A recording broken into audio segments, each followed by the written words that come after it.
un prêtre catholique qui fait carrière dans le monde sulfureux de l'opéra. Un musicien de génie qui bâtit un empire à Venise, le Las Vegas de l'époque. Un violoniste virtuose attisant rumeurs et convoitises, surveillé par les espions du pouvoir. Le prêtre roux, comme on l'appelait, dont l'amitié avec sa muse fit jaser. Antonio Vivaldi. C'est une musique extrêmement passionnée, pleine de joie de vivre et de couleurs, de poésie aussi. Rome sera le point culminant de sa vie dramatique. On pourrait peut-être le comparer à Madonna ou Lady Gaga. C'était une star, une vraie pop star. Mais après sa mort, le prêtre roux tombe dans l'oubli. Victime d'une cabale de l'Église, La redécouverte de Vivaldi a été l'un des plus grands événements de l'histoire de la musique. aujourd'hui, Vivaldi est considéré comme le compositeur classique par excellence.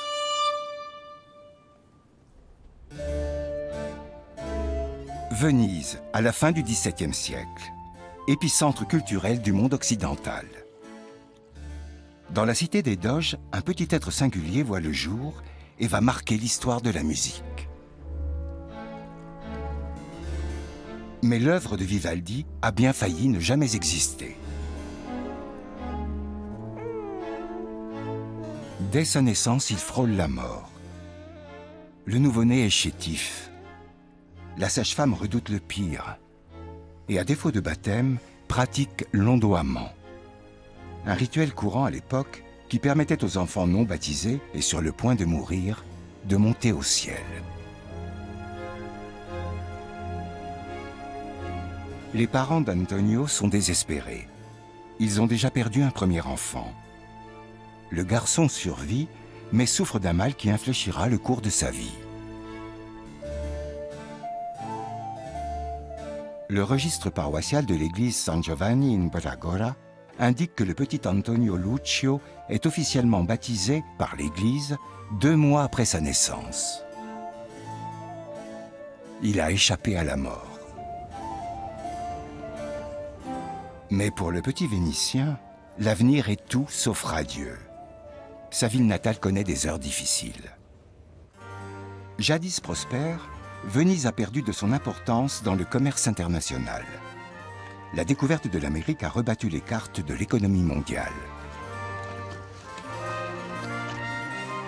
Mais la cité des Doges se réinvente. Elle devient capitale culturelle de l'Europe. La haute société s'amuse au gré de bals et de régates somptueuses. Des touristes venus de toute l'Europe visitent la Sérénissime, la majestueuse République de Venise.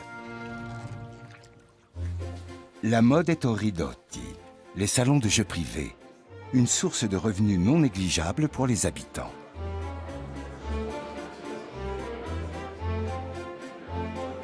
On y mise des fortunes et on échange les derniers potins.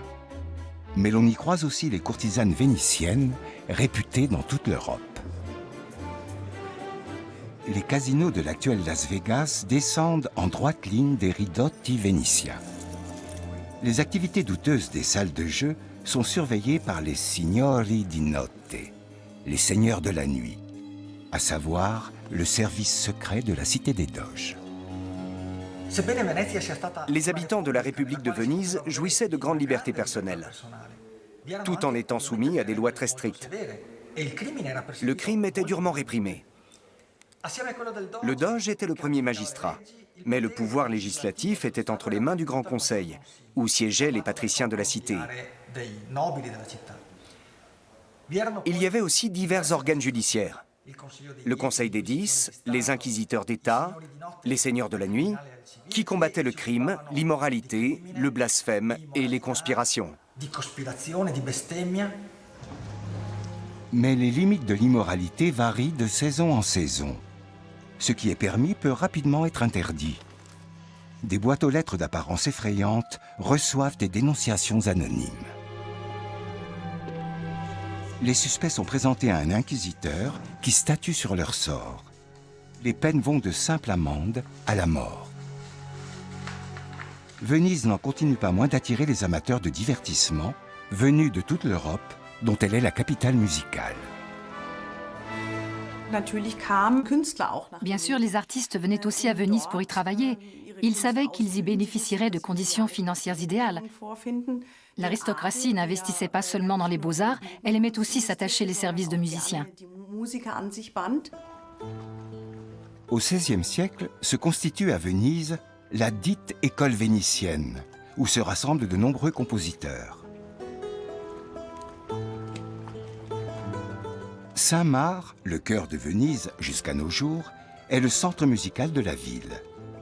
De célèbres musiciens d'église comme Monteverdi officient à la basilique donnant sur la place. Et le père de Vivaldi y est violoniste. Le père de Vivaldi était barbier, mais aussi musicien à Saint-Marc. Il jouait du violon et a enseigné l'instrument à son fils. Vivaldi a baigné dans un environnement musical. Ce n'est pas un génie sorti de nulle part. Il a grandi dans l'ombre des plus grands musiciens vénitiens.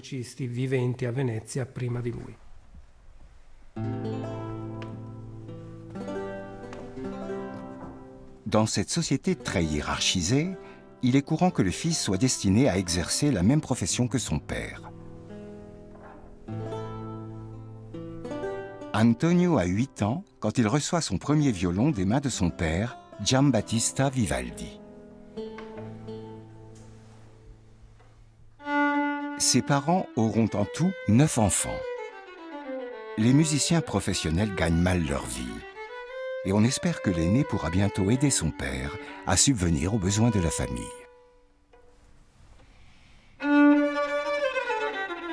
À la grande joie de ses parents, Antonio fait montre d'un talent exceptionnel.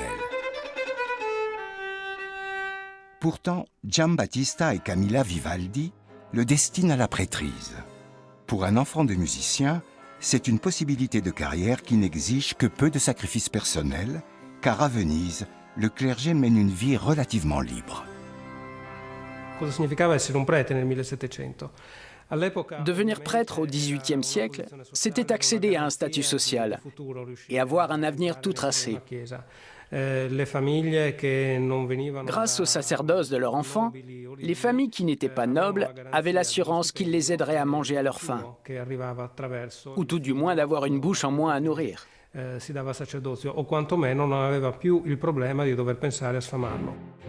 jeune Vivaldi est ordonné prêtre à l'âge de 25 ans, puis engagé à l'Ospedale della Pietà, non loin de la place Saint-Marc. Ce qui reste de l'édifice abrite aujourd'hui l'hôtel Métropole. La Pietà est l'un des 4 orphelinats et pensionnats de jeunes filles dirigés par des religieuses à Venise. La passion de Vivaldi reste la musique. Au lieu de s'intéresser à la carrière ecclésiastique, il se donne entièrement à son rôle de maître de musique. À l'hospice de la Pietà, les jeunes filles les plus talentueuses reçoivent une éducation musicale poussée pour pouvoir plus tard se produire dans des concerts d'église, voire parfois dans l'un des nombreux opéras de la Sérénissime. Vivaldi est un professeur très apprécié. Mais comme c'est un homme au milieu d'une assemblée féminine, son enseignement fait l'objet d'une étroite surveillance.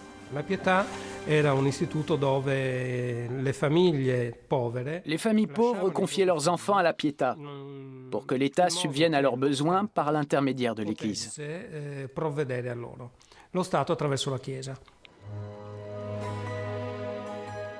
La Pietà recueille aussi des nourrissons.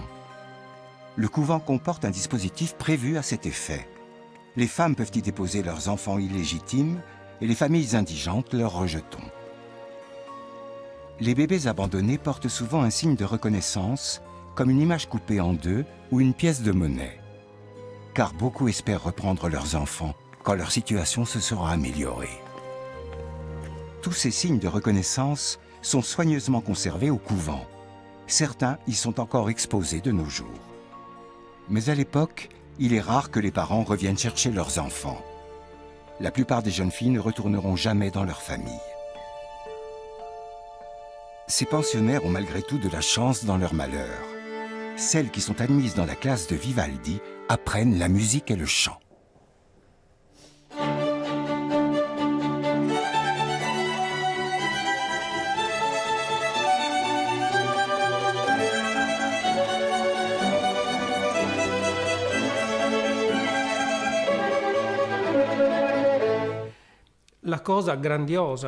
Venise présentait un atout exceptionnel. Ces écoles dispensaient à leurs élèves un enseignement qui leur permettait de devenir indépendantes par la suite. À la Pietà, on leur apprenait la musique. Ailleurs, c'était la dentelle, une autre grande spécialité vénitienne, dont elles pouvaient ensuite tirer des revenus.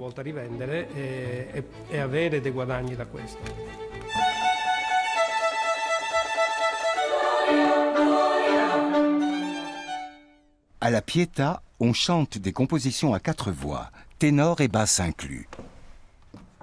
Les musicologues se sont longtemps demandé si l'on engageait des hommes pour les concerts. Aujourd'hui, on a la certitude que toutes les parties étaient chantées par des femmes. À la Pietà, comme dans les autres hospices féminins, la musique vocale écrite pour 4 voix, soprano, alto, ténor, basse, était chantée uniquement par des femmes. Elles tenaient non seulement les pupitres de soprano et d'alto, mais aussi les parties de ténor, confiées à des femmes aux voix particulièrement graves. Chez Vivaldi, les parties de ténor ne descendent jamais très bas, pour être adaptées aux voix féminines. Enfin, les parties de basse étaient transposées à l'octave supérieure. Toutes les voix pouvaient donc être chantées par un chœur de femmes. Le premier orchestre de jeunes filles au monde fait la fierté de la Pietà.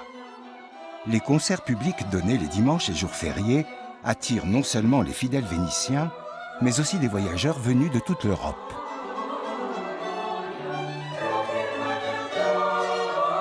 Les musiciennes sont séparées du public, mais exposées au regard. Le tout sous la houlette de l'église. Il n'est pas rare que des hommes de la bonne société vénitienne assistent au concert pour rencontrer les chanteuses et parfois les épouser.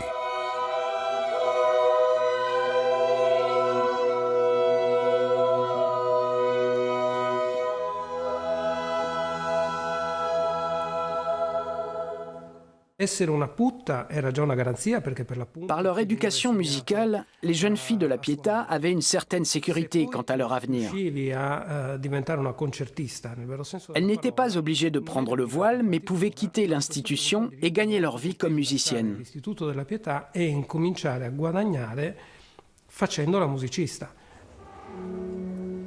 Vivaldi n'est pas seulement un maître de musique très apprécié à l'Ospedale della Pietà, il est également prêtre officiant jusqu'au jour où tout bascule.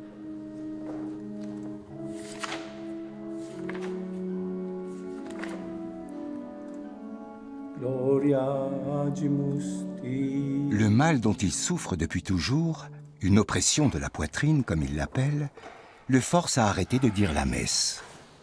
Aujourd'hui, on parlerait sans doute d'asthme. Est-ce un hasard ou une intervention divine? En tout cas, c'est une chance de développer ses autres talents, car il a un rêve fou, se faire une place dans le monde de l'art lyrique.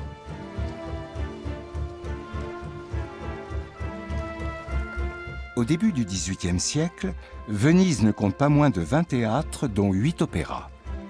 Ces hauts lieux de la vie en société rapportent des millions. Vivaldi a 28 ans et il veut en avoir le cœur net. Il se lance dans un univers totalement nouveau et en plein essor, celui de l'opéra. S'il réussit, ses œuvres ne seront plus seulement jouées dans les églises, mais aussi dans les théâtres de la ville. Mais dans le monde si lucratif de l'opéra, règnent des mœurs peu recommandables, et il est toujours prêtre, une fonction peu compatible avec la scène vénitienne.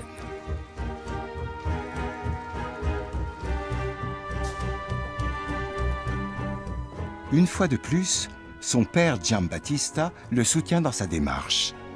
Il a depuis longtemps noué des liens avec des personnalités de la musique profane à Venise. Et cela vaut mieux, car la tâche est immense. Les maisons d'opéra sont une attraction majeure pour les Vénitiens, comme pour les visiteurs étrangers. Et une vraie mine d'or pour les impresari et les propriétaires de théâtre. Vivaldi rencontre l'un des plus importants directeurs d'opéra de la ville, Francesco Santurini. L'homme est gérant du Teatro Sant'Angelo et vient de renvoyer son impresario, qui a mené le théâtre au bord de la faillite.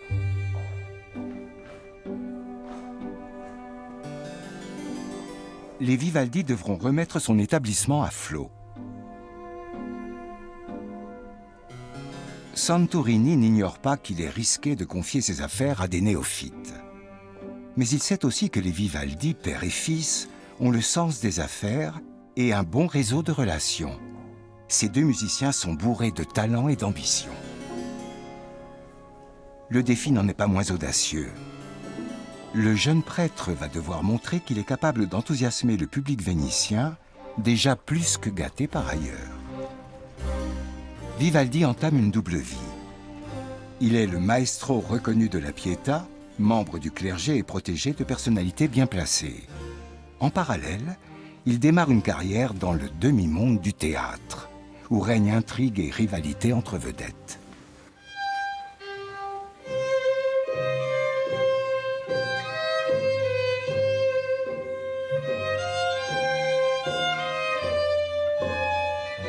Il bâtira un véritable empire musical, employant parfois plus de 60 copistes pour transcrire sa musique et faisant appel aux meilleurs solistes de la ville. Presque toute la famille lui prête main forte. Plusieurs de ses frères et sœurs, sa mère et bien sûr son père. Tous dépendent financièrement d'Antonio, de ses engagements, de son talent d'organisateur, de sa créativité foisonnante. Les Vivaldi prennent de gros risques. Ils doivent avancer des sommes considérables sur leur denier sans savoir si l'œuvre aura le moindre succès. Il faut louer le théâtre, engager chanteurs, musiciens et techniciens, les payer d'avance, faire de la publicité. Les célèbres castrats occupent une place importante dans le budget des opéras. Ces étoiles de la scène aux voix d'ange sont adulées du public.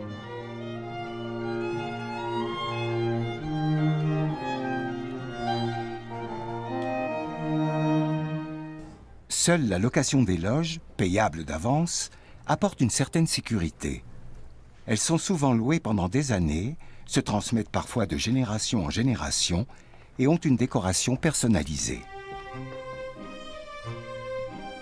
Les familles riches paient cher, très cher, pour ces emplacements privilégiés. Si elles ne sont pas convaincues par la programmation du nouvel impresario, c'est la survie même du théâtre qui est menacée. Quand Vivaldi débarque dans le monde de la scène, environ 10 nouveaux opéras sont créés chaque année à Venise. La concurrence entre les théâtres fait rage, un peu comme entre les studios d'Hollywood de nos jours. Qui met le plus de moyens, qui signe avec les meilleurs chanteurs, qui offre les mises en scène les plus grandioses et les plus spectaculaires. Un échec tuerait dans l'œuf la nouvelle carrière de Vivaldi. Financièrement, il ne s'en relèverait pas. Le Teatro Sant'Angelo est une épreuve décisive pour lui. Il s'agit d'un des établissements les plus anciens et les plus réputés de Venise. Vivaldi met en scène l'Orlando Furioso, une romance chevaleresque dont l'action se situe au temps de Charlemagne. Les problèmes ne tardent pas à apparaître. Un autre impresario n'entend pas renoncer à sa tête d'affiche, le castrat Minelli. Il accuse Vivaldi de lui avoir subtilisé le chanteur. Le compositeur ne cède pas. Pas question de se passer de Minelli. Il compte sur son nom pour remplir la salle.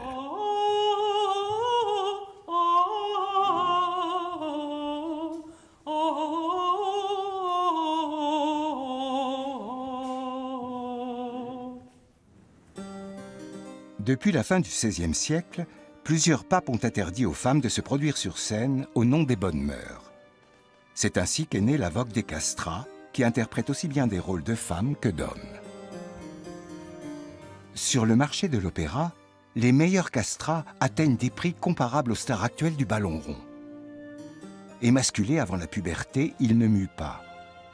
Nombre de castrats souffrent leur vie entière des séquelles de ces mutilations, souvent pratiquées avec des moyens rudimentaires. Certains deviennent de grands artistes et chantent avec virtuosité des rôles de divas. « Vive le petit couteau !» clame le public enthousiaste lors de leurs légendaires concerts. Dans la lutte implacable pour emporter les faveurs du public, il faut tout miser sur le spectacle, ce qui nécessite une scénographie complexe.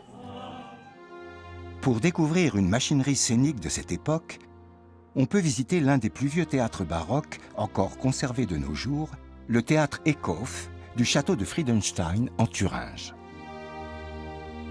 En 1681, le scénographe milanais Giacomo Torelli y installe une invention révolutionnaire. Un ingénieux système permettant d'effectuer des changements à vue. La mode n'est plus au décor fixe, mais aux images mouvantes. S'y ajoutent des bruitages étonnants. Des boules de bois de différentes essences imitent les grondements du tonnerre. Des rouleaux tendus de lin servent de machine à vent. Il ne faut que quelques secondes pour faire glisser les panneaux et changer de décor. Ce type de scénographie restera à la pointe du progrès pendant 2 siècles.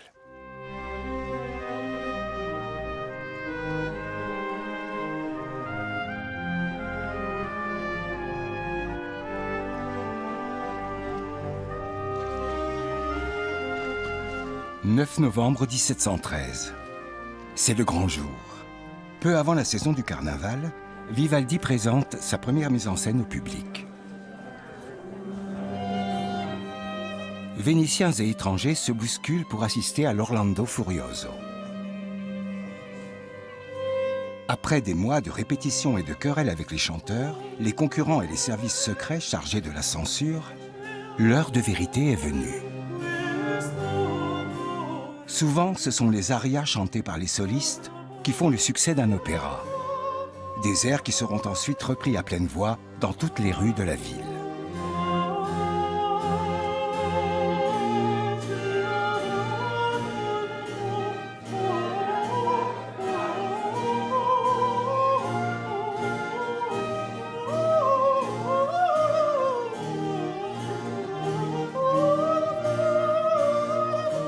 Mais il n'est pas rare que les spectateurs aient d'autres motivations, comme le déplore un contemporain. De nombreux patriciens viennent déguisés à l'opéra pour pouvoir y amener librement leur maîtresse. Ils sont bruyants, rient, applaudissent ou sifflent sans se gêner. À ce brouhaha se mêlent éternuements, quintes de toux et bavardages. Certains opéras ne sont qu'un écrin fastueux qui accueille intrigues amoureuses et potins mondains. On y noue des relations, on y parle affaires. Même les imposants décors réalisés par des peintres célèbres, comme Canaletto, ne suffisent pas à captiver l'attention du public. Mais la première de l'Orlando est un triomphe. Pour son début à l'opéra, Vivaldi récolte un tonnerre d'applaudissements. Il a réussi. Le nouveau venu entre en fanfare dans la cour des grands, s'imposant dans le domaine le plus prisé de la scène musicale vénitienne. Cette reconnaissance en tant que compositeur et directeur d'opéra suscite les jalousies. Quelques années plus tard, un virulent pamphlet satirique le prend pour cible. Federico Maria Sardelli, spécialiste de Vivaldi et éditeur du catalogue de l'œuvre du compositeur, étudie ses représentations iconographiques. Il Teatro alla Moda est un opuscule satirique qui se moque du monde du théâtre en général et de Vivaldi en particulier, à la fois en tant qu'homme et que prêtre. Il est représenté en couverture sous les traits d'un angelot coiffé d'un chapeau de curé, qui joue du violon perché sur le gouvernail d'un bateau. Un tonneau de vin et des sacs remplis de victuailles dénoncent l'ivrognerie et la débauche supposée des gens de théâtre. On ne sait pas quel était le vrai visage de Vivaldi. On ne lui connaît que 3 portraits contemporains. Voici le plus ancien, conservé à Bologne. Il représente un homme dont on n'est pas sûr qu'il s'agisse vraiment d'Antonio Vivaldi. Son nom n'est pas écrit et l'œuvre est anonyme. En 1723, Vivaldi s'est rendu à Rome, où vivait le célèbre peintre et caricaturiste Pier Leone Ghezzi, qui croquait tous les musiciens de passage dans la ville. Enfin, un peu plus tard, en 1725, Vivaldi publie à Amsterdam son célèbre opus 8, dans lequel se trouvent les 4 saisons, avec une gravure sur cuivre à son effigie. Ce portrait nous permet de dire que c'est probablement aussi lui qu'on voit sur le tableau de Bologne, car les deux se ressemblent beaucoup. Ce sont les 3 seuls portraits d'Antonio Vivaldi dont on dispose. Pour Francesco Santorini, qui a confié à Vivaldi la direction du Teatro Sant'Angelo, la critique de son impresario n'est pas un problème. La mauvaise presse est bonne pour les affaires. Antonio Vivaldi réussit à remettre le théâtre à flot. Ses bénéfices et ceux de Santorini sont considérables.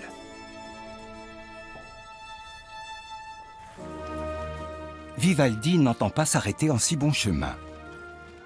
La proposition du prince Philippe de Hesse-Darmstadt tombe à pic. Ce gouverneur du duché de Mantoue, qui appartient à l'Autriche, cherche un maître de chapelle.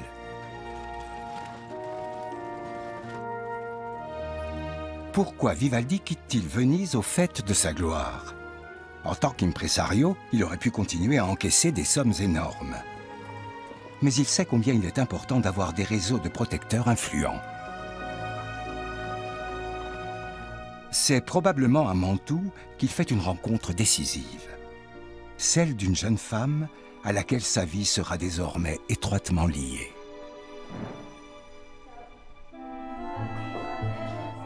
Anna Giro est la fille d'un barbier et perruquier français. Elle possède un vrai talent pour le chant.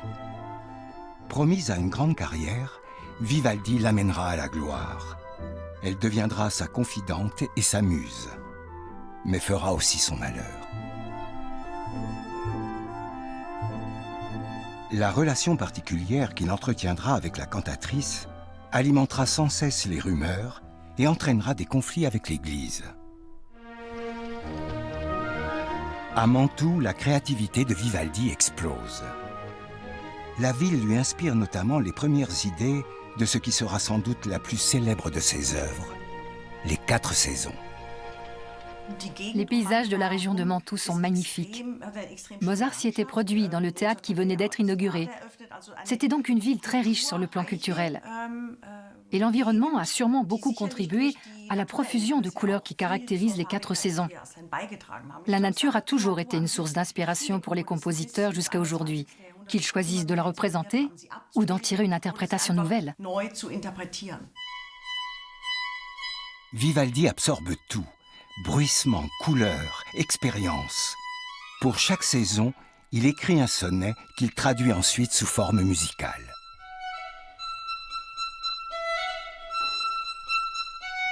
On entend par exemple le coucou ou une tempête. C'était la toute première musique à programme de l'époque baroque. Les sonnets montrent avec quelle attention Vivaldi observe son environnement. Revêtant le ciel d'un noir manteau, arrivent éclairs et tonnerres choisis pour l'annoncer.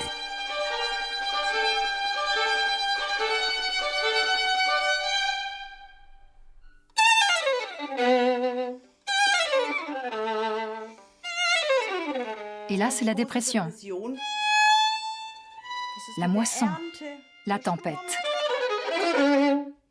Printemps, été, automne et hiver. Les 4 concertos pour violon semblent reproduire fidèlement la musique de la nature. L'automne raconte une chasse à courre. Là, les corps de chasse.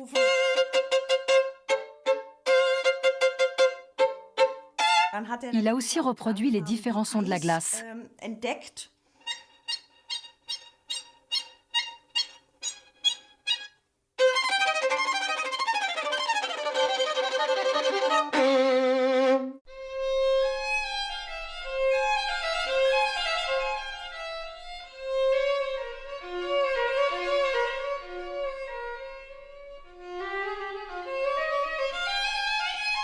Un exemple classique de musique à programme, en vogue au XVIIe et XVIIIe siècle, composée pour suggérer des images. On se sent comme un peintre devant son chevalet. Avec les 4 saisons, Vivaldi nous a fait un immense cadeau. Cette œuvre nous offre une multitude de possibilités, d'histoires, d'expériences vivantes et humaines. Les compositions de Vivaldi, ses talents de violoniste et son cercle toujours plus étendu de mécènes et de protecteurs influents finissent par lui valoir une audience chez le pape. C'est l'un des plus grands moments de sa vie.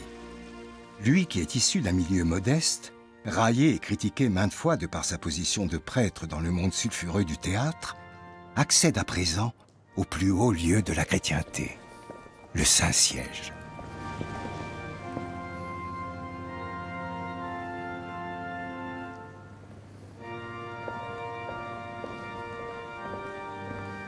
Pour Vivaldi, l'audience est un accomplissement.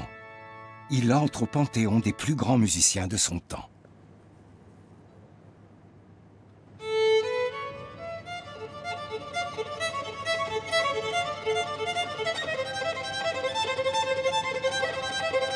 Pour ce catholique fervent, c'est une faveur suprême que d'être reçu par le chef spirituel de l'Église.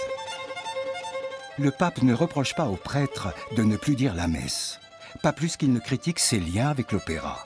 Tout ce qu'il veut, c'est entendre sa musique.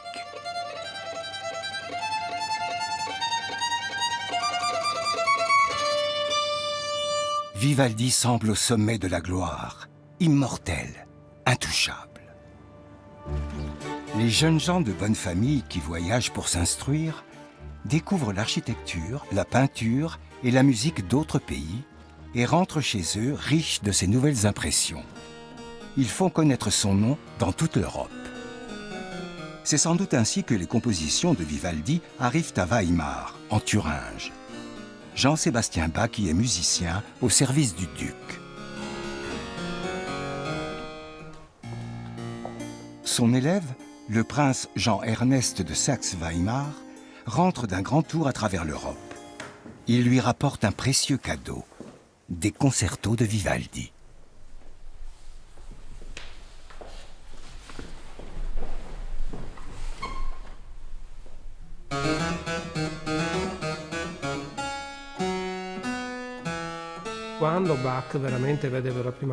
La première fois que Bach a vu des partitions de Vivaldi, il en a été très ému.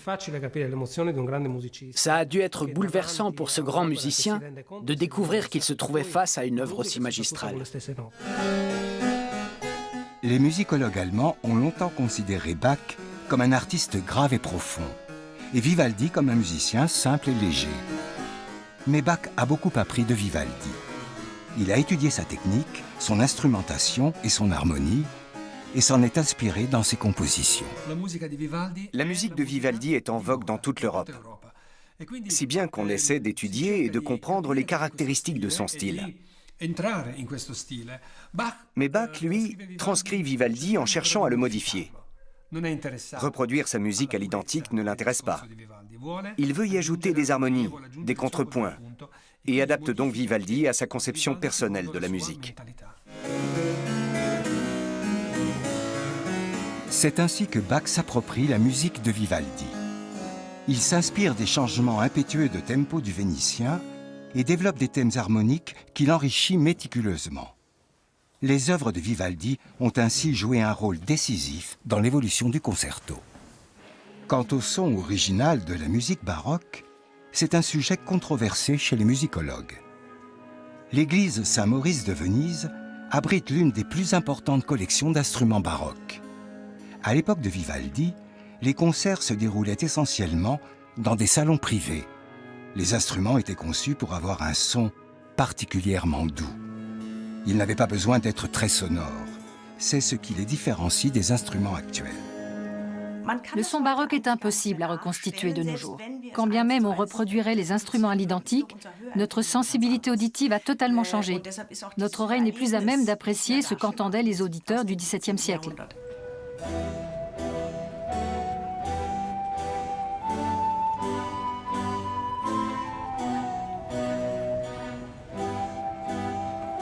Vivaldi quitte Mantoue pour Venise, sa ville natale. Il y redevient maître de musique à la Pietà et directeur d'opéra.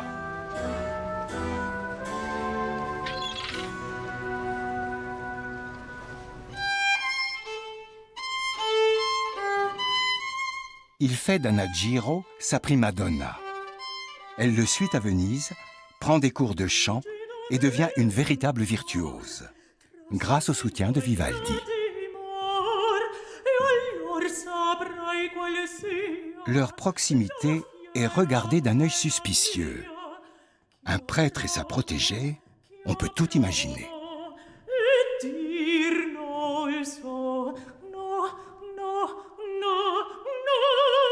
Carlo Goldoni, le plus célèbre écrivain de l'époque, dit d'Anna Giro: elle n'était pas belle, mais gracieuse, bien faite de sa personne. Elle avait de beaux yeux et de beaux cheveux, peu de voix, mais beaucoup de présence sur scène. Dès le début, ses interprétations passionnées séduisent le public vénitien.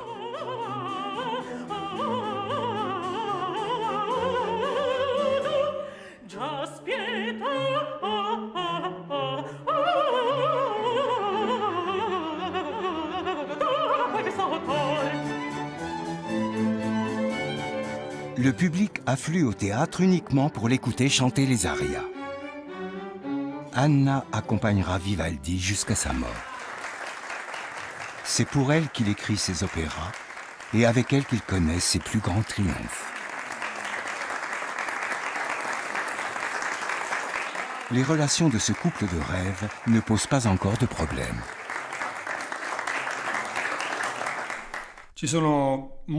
On a beaucoup spéculé sur les liens entre Vivaldi et Anna Giro.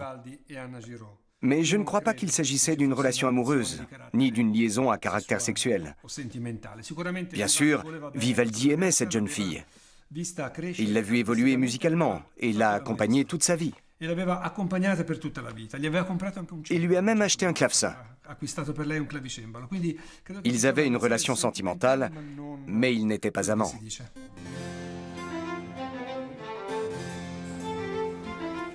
Les rumeurs au sujet d'Antonio et d'Anna ne nuisent pas aux affaires du clan Vivaldi. La famille est à la tête d'un véritable empire. La direction de théâtre à Venise, une petite entreprise qui copie les partitions, sans oublier les concerts et les opéras qui sont acclamés jusqu'à Rome, Amsterdam, Prague et Vienne.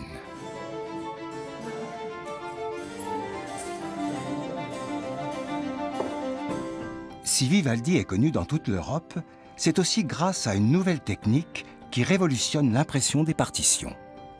Jusqu'ici, les notes étaient copiées à la main. Puis les éditeurs de musique, surtout vénitiens, ont développé une technique complexe d'impression à caractère mobile. Mais les Italiens ont rapidement été distancés par Amsterdam et Londres. Dans ces villes, les éditeurs utilisent la gravure sur cuivre. Les notes sont plus lisibles et la production plus simple et plus rapide. Dans toute l'Europe, les musiciens peuvent obtenir des partitions simplement et rapidement sur catalogue. Vivaldi est l'un des premiers Italiens à faire éditer ses œuvres à Amsterdam. Mais en tant que compositeur, cela implique qu'il doit s'adapter au goût des auditeurs d'Europe du Nord et de l'Est. C'est ainsi que se forme un premier style musical européen. Tout le continent est en proie à une véritable Vivaldi-mania. Le compositeur est au summum de sa gloire. En compagnie de son père, et souvent aussi d'Anna, il parcourt l'Europe entière. Il rencontre l'empereur Charles VI à Trieste. Il passe quelque temps à Vienne, où il renforce ses relations avec la cour impériale. Ses concerts l'emmènent à Prague, Mantoue, Vérone, Florence et Rome. Puis son père meurt. Son père qui avait été son professeur, son agent et son soutien indéfectible, qui avait toujours veillé sur lui. Un coup du sort qui ne fait que resserrer le lien entre Vivaldi et sa confidente, Anna Giro. Il fonde désormais ses espoirs en la ville de Ferrare, qui lui a commandé 2 opéras pour la saison à venir. Vivaldi prépare tout, écrit les rôles, engage un ensemble conséquent, passe des contrats avec des chanteurs et des menuisiers. À Venise, les répétitions ont déjà commencé. C'est alors qu'il est appelé à comparaître devant le nonce apostolique, l'ambassadeur du Saint-Siège à Venise. Pendant des années, l'Église catholique s'est contentée d'observer les activités séculières du prêtre roux. Mais voilà qu'à Ferrare, un religieux zélé arrive au pouvoir. Le nouvel archevêque est un rigoriste qui se bat contre la sécularisation du clergé. Il interdit à Vivaldi de monter un opéra à Ferrare. Il lui reproche de ne pas dire la messe alors qu'il est prêtre et d'entretenir des liens d'amitié ambigus avec une chanteuse. Une véritable déclaration de guerre au prêtre roux. Vivaldi et Anna Giro ont beaucoup à perdre. Et ce n'est que le début.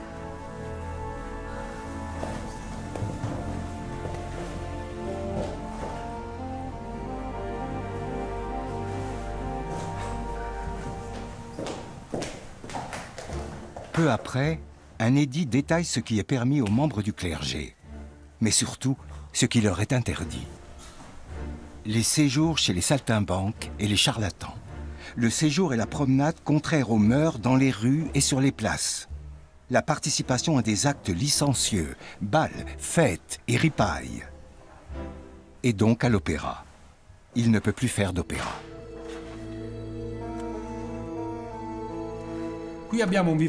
Vivaldi est désespéré. Il doit payer les musiciens, mais aussi les danseurs, les décorateurs, car il est à la fois directeur musical et entrepreneur. Tous les aspects matériels de la mise en scène reposent sur ses épaules. Cette interdiction est le pire moment de sa carrière, pas seulement sur le plan économique, mais aussi parce que pour la première fois, il fait l'objet d'une accusation morale.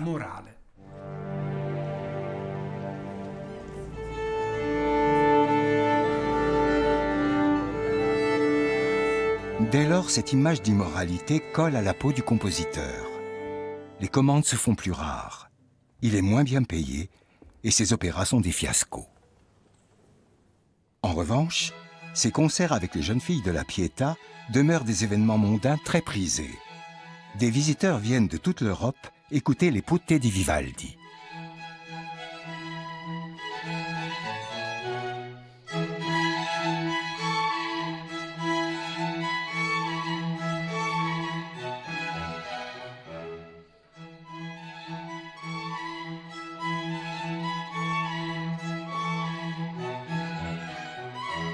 À une époque où les femmes commencent tout juste à avoir un rôle dans la musique, Vivaldi a mis sur pied un orchestre exclusivement féminin de renommée internationale.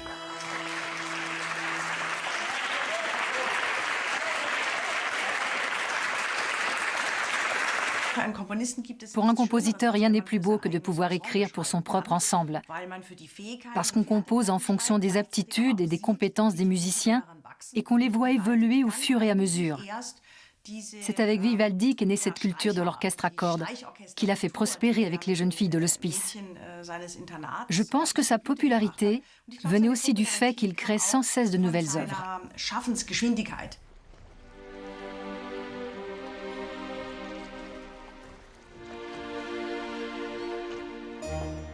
Mais Vivaldi doit sentir que son âge d'or se termine. Il recentre ses activités. Par exemple sur la vente de copies manuscrites de ses œuvres, plus lucrative que le commerce des partitions imprimées.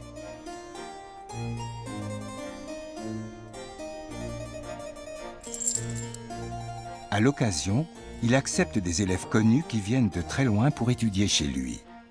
Le maestro est particulièrement apprécié des musiciens allemands. Cela contribuera également à diffuser les compositions et le style de Vivaldi en Europe du Nord.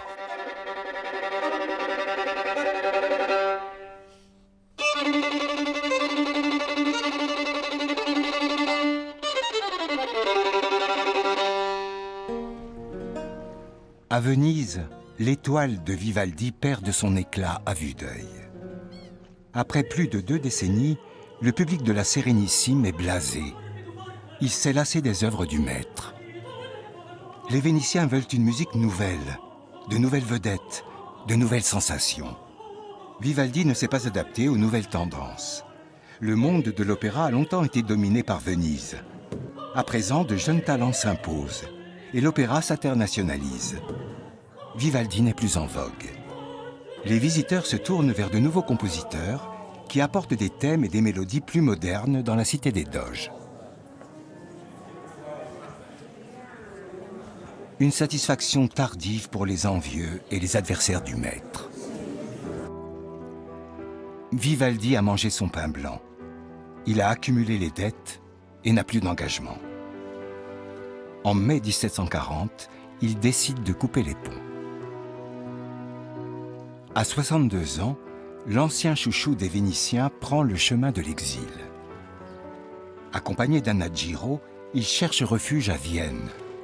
Il avait probablement été invité par l'empereur lors d'une de leurs rencontres. Mais avant leur arrivée dans la capitale du Saint-Empire, l'empereur meurt subitement. S'ensuit une année de deuil, où toute musique est proscrite. Les espoirs de Vivaldi se brisent. À Vienne, Anna et Antonio attendent des jours meilleurs. Mais Vivaldi n'a plus de contrat pérenne. Seule la vente de partitions lui permet de garder la tête hors de l'eau. À la fin de son existence, Vivaldi, qui fut le plus riche musicien de son temps, est réduit à solliciter une aide financière et à vivre dans une certaine précarité. Selon l'avis de décès, Antonio Vivaldi meurt en juillet 1741 d'une inflammation interne. Il est discrètement inhumé à Vienne, au cimetière de l'hôpital Armenzunder Gottesacker, près de l'église Saint-Charles-Borromée. Sa tombe a disparu depuis longtemps. Mais que vont devenir ces œuvres? Beaucoup d'entre elles se perdent. Les frères et sœurs de Vivaldi, ainsi qu'Anna Giro, les vendent à des collectionneurs. Les compositions disparaissent dans des bibliothèques privées et dans des monastères. Elles resteront longtemps inconnues.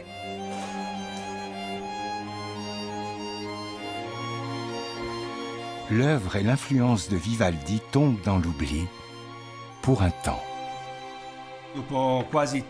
Après près de 3 siècles de silence, les manuscrits de Vivaldi ont subitement réapparu. Toute sa collection privée, tout ce qui était resté chez lui, a été redécouvert à Turin dans les années 1920 grâce à ce musicologue, Alberto Gentili, qui a reconnu la musique de Vivaldi. Par la suite, juste après la Seconde Guerre mondiale, Vivaldi devient à nouveau un compositeur populaire. Ses partitions sont imprimées et ses œuvres exécutées dans le monde entier. Vivaldi devient une pop star qu'on joue aussi bien en Russie qu'à Hollywood.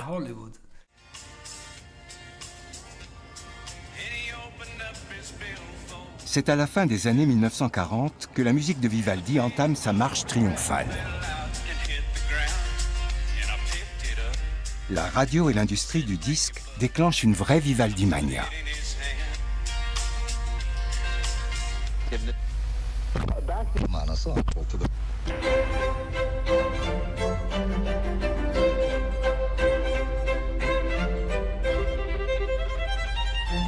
On entend du Vivaldi sur toutes les ondes. This is WHTP from the Windy City, playing Antonio Vivaldi, the Paganini of the Baroque, your favorite channel for easy listening.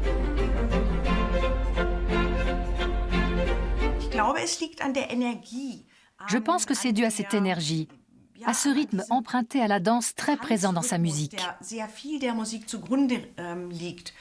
Presque tous les mouvements rapides des 4 saisons, par exemple, sont des danses qui nous emportent, qui nous entraînent. Cette œuvre n'est pas seulement élégiaque, elle a aussi en elle énormément d'énergie, de joie de vivre et de symétrie. Et ça semble correspondre chez nous à un besoin archaïque. C'est une musique que tout le monde peut comprendre, plus encore que la musique romantique. Elle nous parle, tout simplement.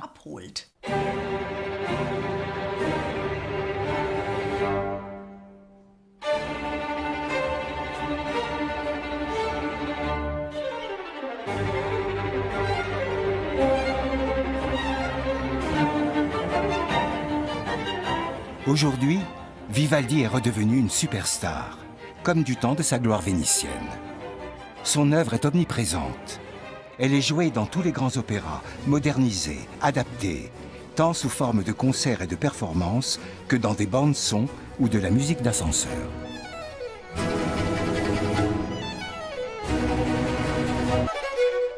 Avec Beethoven et Mozart, Vivaldi est l'un des compositeurs classiques les plus joués au monde. Car son style est unique en son genre. Fougueux, virtuose, moderne et intemporel. Sa musique est un langage universel. Et grâce à Vivaldi, des jeunes découvrent le répertoire classique pour lequel ils se passionnent. Les 4 saisons ont été adaptées pour tous les instruments possibles et imaginables. Ça en dit long sur leur richesse, mais aussi sur leur popularité. Bien sûr, c'est la version originale écrite pour orchestre de chambre qui est sans doute la plus proche de l'esprit du compositeur et que je préfère à toutes les autres. Mais il est touchant de voir combien d'entre nous essaient d'entrer dans la légende des 4 saisons en donnant une version pour contrebasse ou pour tuba, par exemple. Fils d'un barbier musicien, prêtre, fondateur du premier orchestre féminin au monde, violoniste virtuose, compositeur, directeur d'opéra. À Venise, où il fut si longtemps oublié, il est joué partout. Vivaldi est de nouveau célébré dans sa ville natale et présent dans le monde entier.